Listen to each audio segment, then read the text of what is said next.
Biz azadıq, biz müstəqilik, biz sərbəstlik. Biz heç kəsdən asılı deyilik.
Size güzel bir gün.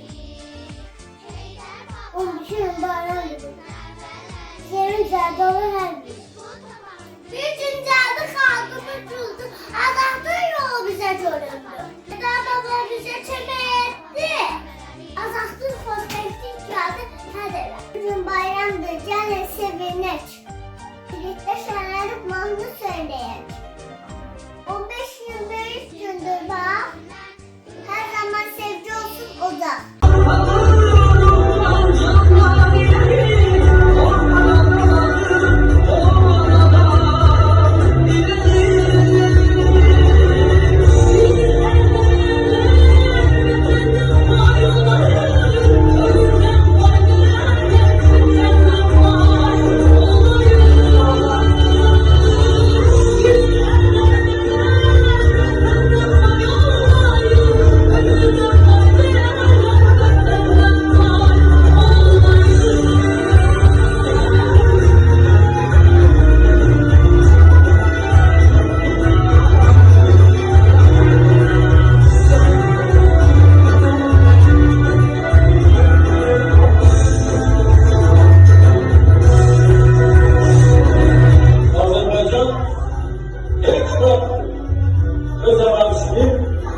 Bir karşıda eski başka ülkelerin ortaya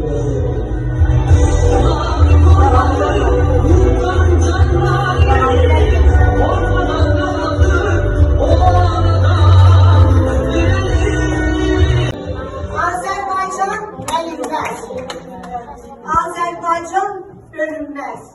Bir kere kalkan bayrak bir daha yere değmez. Allah şehitlerimize rahmet eylesin. Gazilerimize şafa versin. Onların sayesinde bizim 3 renkli bayrağımız Qarabağda dalgalanır.